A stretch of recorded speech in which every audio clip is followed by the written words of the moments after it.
Selamat pagi semuanya. Di sini kami akan mempresentasikan mengenai analisis SWOT, teknologi, dan media dalam pembelajaran. Untuk anggota kelompok kami ada saya sendiri, Maya Amelia, kemudian ada Kiki Zulfikri, Sanjaya Sihombing, Metilis Nawati, Siti Nur Azizah, dan Hafid Ibnul Qayyim. Analisis yang kami lakukan itu terdiri dari dua aspek, dari teknologinya yaitu YouTube, kemudian untuk medianya sendiri ada podcast.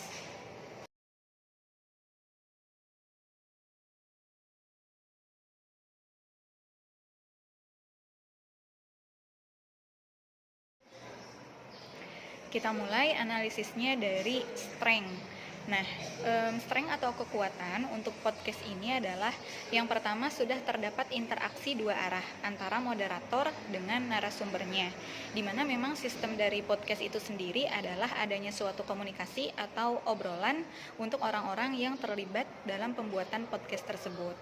Kemudian karena pada podcast ini membahas tentang topik ikatan kimia, jadi si topiknya itu dikaitkan dengan fenomena dalam kehidupan sehari-hari. Nah, fenomenanya itu adalah pada saat itu moderator membawa bekal makan. Nah, ternyata makanan yang dia cicipi itu kurang asin.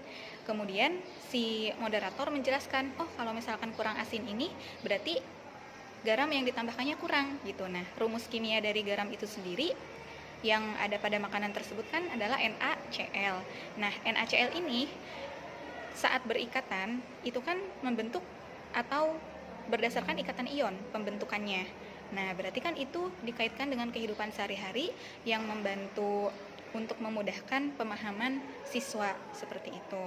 Kemudian fenomena berikutnya itu dari si moderator setelah selesai makan dia minum air, dan rumus kimia dari air itu kan H2O. Nah, dijelaskan tuh oleh si narasumber bahwa ikatan yang terjadi antara H dengan O itu adalah ikatan kovalen. Jadi ini memudahkan siswa untuk memahami terjadinya ikatan kovalen dan ikatan ion berdasarkan fenomena yang ada dalam kehidupan sehari-hari. Nah, kemudian dari pemilihan kata yang digunakan oleh moderator dan narasumber di sini sudah katanya itu yang memang dipahami oleh siswa. Lalu narasumber di sini juga memiliki pengalaman dalam mengajar kimia. Kenapa? Karena narasumber dan moderator yang ada dalam podcast ini itu merupakan guru dari sekolah di salah satu wilayah di Yogyakarta gitu. Jadi informasi yang mereka berikan atau obrolan yang mereka sampaikan pada podcast ini, karena mereka memang backgroundnya dari kimia, informasinya itu tentunya pasti kredibel ya, informasinya tepat. Lalu yang terakhir adalah dari segi media visual dan audionya. Nah, adanya penggunaan media seperti podcast ataupun video ini itu dapat meningkatkan pemahaman siswa gitu, di mana siswa dapat mengaksesnya itu di mana saja, kapan saja, yang penting ada jaringan internet.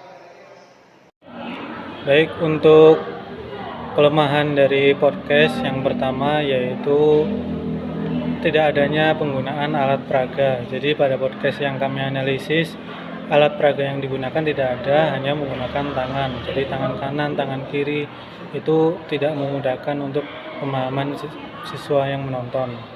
Lalu yang kedua, keterbatasannya interaksi antara pendengar dan pengisi suara, pengisi podcast tersebut. Jadi keterbatasan interaksi yang ada pada podcast.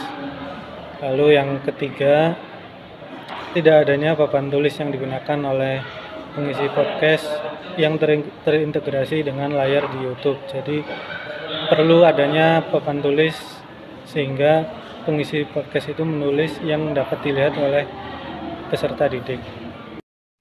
Oke, di sini saya akan menjelaskan tentang opportunities atau peluang dari adanya podcast.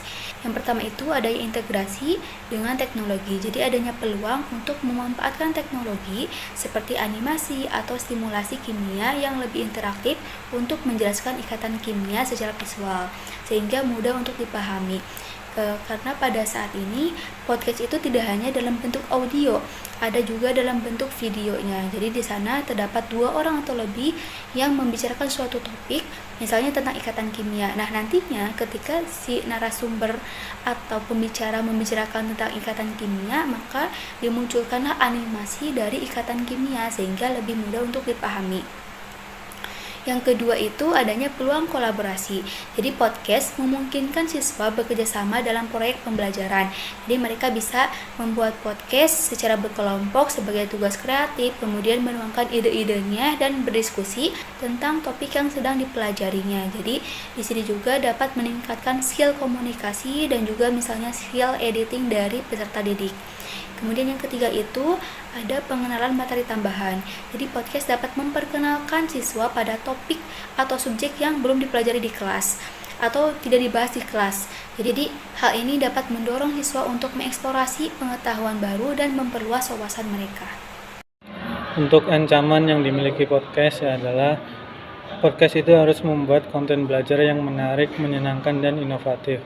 Artinya bahwa antara podcast yang satu dengan podcast yang lain, siswa akan menilai mana yang lebih mudah dipahami, mana yang lebih inovatif, mana yang lebih menyenangkan untuk ditonton dan dipahami oleh peserta didik.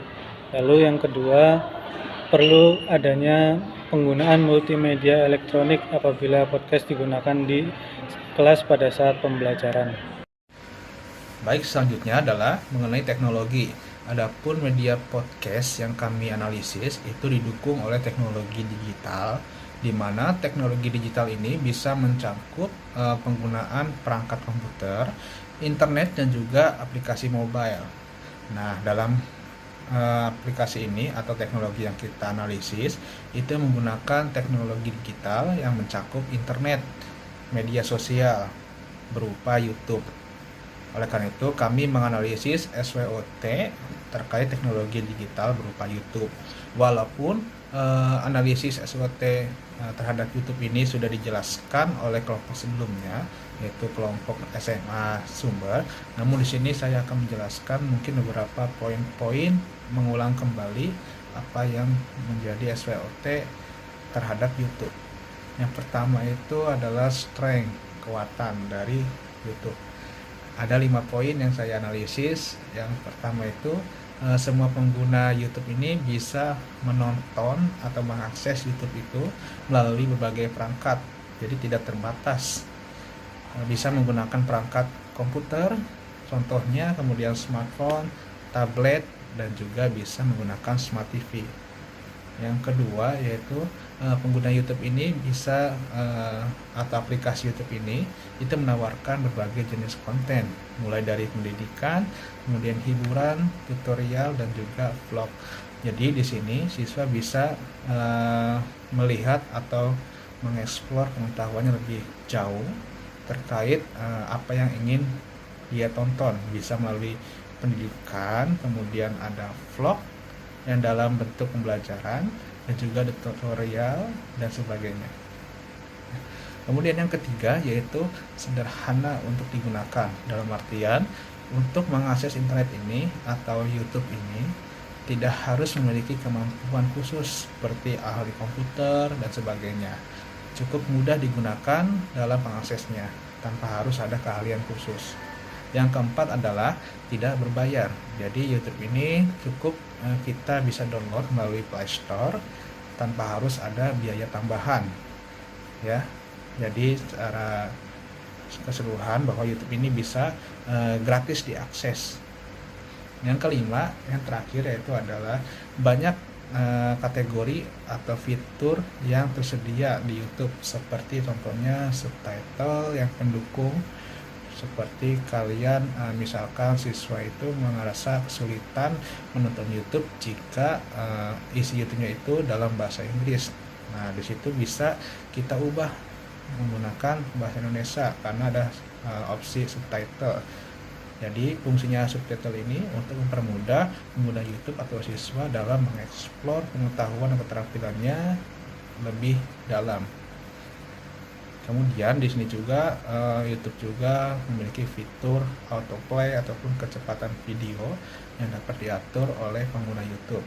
Jika merasa kesulitan dalam memahami atau karena terlalu cepat video penjelasannya, kita bisa mengulang kembali kecepatan atau video menitnya, sehingga kita bisa dengan mudah dan gampang dalam mengakses atau mempelajari ilmu-ilmu yang ada di YouTube tersebut.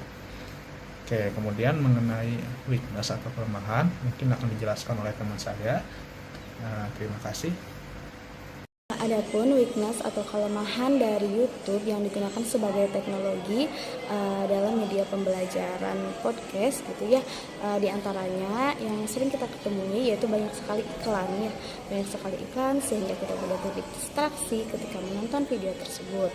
Nah, selain itu juga di YouTube sendiri ketika kita menggunakan itu harus terhubung dengan internet ya, sehingga membutuhkan jaringan data yang stabil gitu ya. Karena itu sering terkendala juga di beberapa tempat, sering terkendala jaringan ataupun sinyalnya. Itu menjadi kelemahan dari YouTube sebagai teknologi.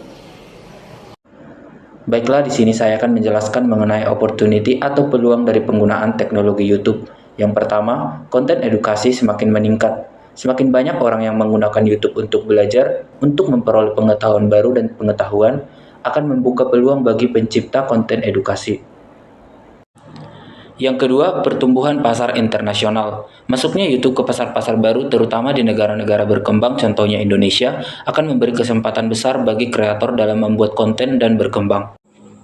Peluang yang ketiga adalah inovasi teknologi fitur baru seperti live streaming. Semakin berkembangnya YouTube, akan muncul inovasi-inovasi baru para konten kreator dalam menyampaikan konten. Yang keempat adalah peluang pendapatan berupa finansial. Selain pendapatan finansial dari iklan, para konten kreator juga mendapatkan pendapatan dari metode lain seperti penjualan merchandise, keanggotaan saluran, dan super chat saat live streaming. Yang terakhir yaitu ada ancaman, di mana teknologi yang digunakan ini YouTube, yaitu ancamannya diantaranya banyak sekali konten YouTube ya yang berada di luar pembelajaran gitu ya. Nah, jadi khawatirnya nanti siswa itu akan kehilangan fokusnya, dia akan keasikan gitu ya menonton YouTube yang kurang bermanfaat buat mereka gitu ya. Nah, sehingga mereka membuka konten tersebut dan mengganggu atau menyita waktu belajar mereka itu. Kemudian yang kedua yaitu tidak semua konten yang ada di YouTube itu diproduksi oleh sumber yang kredibel gitu ya. Takutnya siswa itu tidak bisa memilih-milih mana informasi yang tepat, mana rujukan yang bisa dijadikan sebagai sumber yang baik gitu ya, sehingga peserta didik itu bisa terpapar oleh informasi yang salah atau tidak akurat jika tidak hati-hati dalam memilih sumber yang valid. Nah, mungkin cukup sekian presentasi dari kelompok kami tentang podcast, baik itu podcast sebagai medianya dan YouTube sebagai teknologi. Semoga bisa bermanfaat untuk kita semua. Sekian dari kami. Wassalamualaikum warahmatullahi wabarakatuh.